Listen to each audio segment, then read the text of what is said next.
भारत और कनाडा तैनात करेंगे नए उच्चायुक्त, प्रधानमंत्री मोदी कार्नी के बीच बातचीत में यह फैसला हुआ। दोनों ही देशों में नागरिक व्यवसाय को नियमित सेवा देने के लिए सहमति बनी।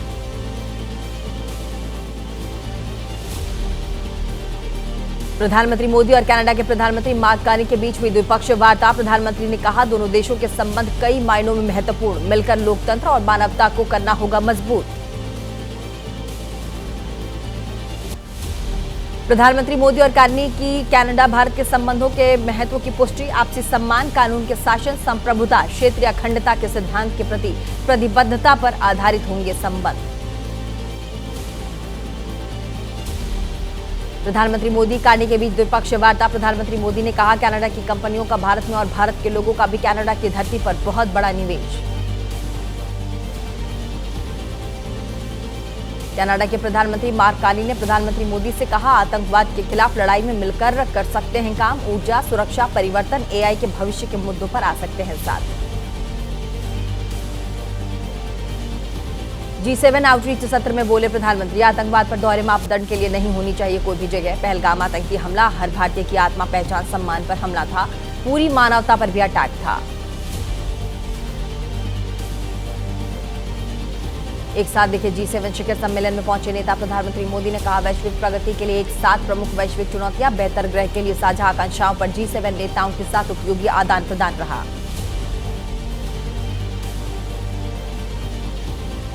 मार्क कार्नी ने प्रधानमंत्री के साथ मीटिंग के बाद कहा, हम भारत कनाडा मैत्री को गति देने के लिए मिलकर काम करने के लिए तत्पर। अंतरिक्ष सहित कई क्षेत्रों में हैं अपार संभावनाएं।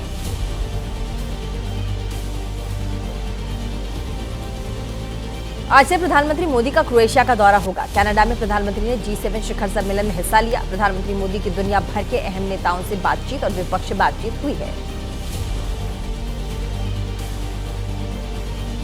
कनाडा में प्रधानमंत्री मोदी और जर्मन चांसलर की मुलाकात। दोनों देशों के नेताओं की द्विपक्षीय बैठक। 91वें शिखर सम्मेलन के दौरान दोनों नेताओं के बीच अहम बातचीत हुई।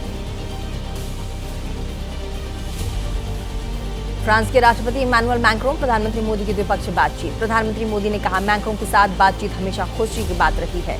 धरती की बेहतरी के लिए भारत फ्रांस मिलकर एक साथ काम करेंगे।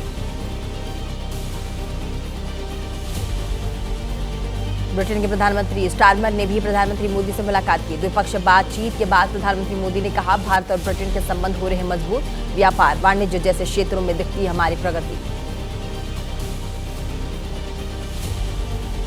कनाडा में प्रधानमंत्री मोदी ने कोरिया के राष्ट्रपति के साथ बातचीत की। बैठक के बाद कहा, कॉमर्स, ग्रीन हाइड्रोजन, तकनीकी सहित कई क्षेत्रों में मिलकर काम करना चाहते हैं दोनों देश। भारत जापान, कई देशों में द्विपक्षीय संबंधों को करेगा और भी मजबूत। जापान के प्रधानमंत्री से मुलाकात के बाद प्रधानमंत्री मोदी ने कहा, भारत जापान द्विपक्षीय संबंधों को और गहरा करने के लिए प्रतिबद्ध रहेगा। इटली के प्रधानमंत्री जॉर्जिया मेलोनी ने कहा, गहरी मित्रता के जरिए जुड़े हैं भारत और इटली। प्रधानमंत्री मोदी ने जताई सहमति। बोले, इटली के साथ भारत की दोस्ती और होगी मजबूत, जिससे हमारे लोगों को इससे फायदा होगा। कनाडा के कनास्कस में G7 शिखर सम्मेलन। सभी देश कई मुद्दों पर हुए सहमत। नवाचार को बढ़ावा देने के लिए शुरू की एक महत्वपूर्ण खनिज कार्य योजना। अंतर्राष्ट्रीय दमन पर G7 नेताओं ने साझा बयान जारी कर चिंता जताई। कहा, अक्सर असंतुष्ट पत्रकार, मानवाधिकार रक्षक, अल्पसंख्यक, प्रवासी समुदाय होते हैं प्रभावित। और चलिए अब 9 सेकंड न्यूज में रुक करते हैं इजराइल और ईरान के बीच छिड़ी जंग से जुड़ी तमाम बड़ी अपडेट का। ईरान ने जारी किया मिसाइल लॉन्च करने का एक और वीडियो। इजराइल की तरफ से एक साथ दागी सैकड़ों मिसाइलें।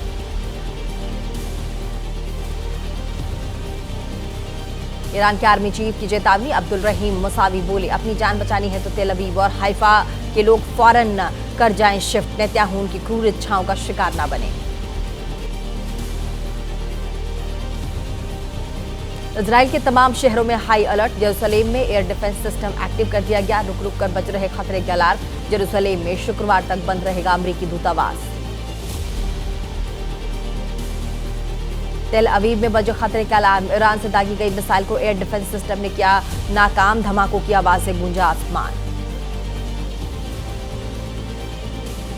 ईरान के मिसाइल अटैक के मध्य इजराइल में जमीन में बना गड्ढा, इजराइल का दावा। ईरान से मंगलवार को दागी गई 30 मिसाइलों में से ज्यादातर को रोका गया। कई हवाई सुरक्षा को भेदने में रही नाकाम। इजराइल को ईरान की चेतावनी, कहा ईरान ने अब तक के ऑपरेशन सिर्फ चेतावनी और रोकथाम के लिए किए हैं, अब होंगे सजा देने वाले हमले। खमेनी बोले शुरू हो गई है जंग। जॉर्डन की राजधानी अम्मान में रोकी गई ईरान की कई मिसाइल। जॉर्डन के एयर डिफेंस सिस्टम ने कई मिसाइल और ड्रोन को मार गिराया।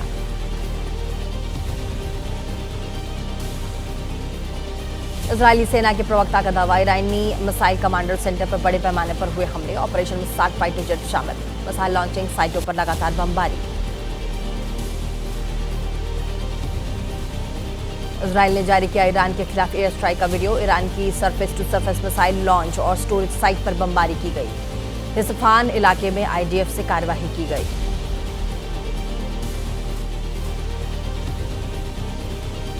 अंतर्राष्ट्रीय परमाणु ऊर्जा एजेंसी की रिपोर्ट में दावा किया गया, इजरायल के हमलों की वजह से ईरान की न्यूक्लियर फैसिलिटी को पहुंचा है काफी नुकसान। साइट पर मौजूद ज्यादातर उपकरण नष्ट हुए। इजरायल के ईरान की राजधानी तेहरान के उपनगरों पर कई हवाई हमले किए गए। एक बड़ी तेल रिफाइनरी पर भी यह हमला हुआ। धमाकों के बाद उठा धुएं का काला गुबार।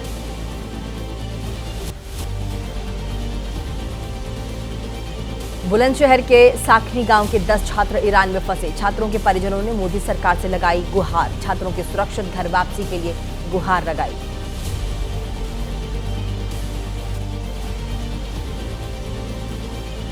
इजरायल ईरान युद्ध के बीच तेहरान से निकाले गए 110 भारतीय छात्र, सभी को लाया गया अर्मेनिया। ईरान से भारतीय नागरिकों को निकालने के लिए अलर्ट पर भारतीय वायुसेना।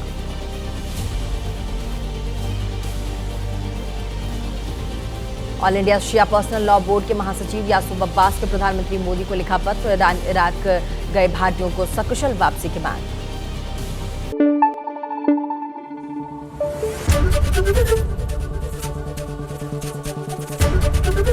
एबीपी न्यूज आपको रखे आगे।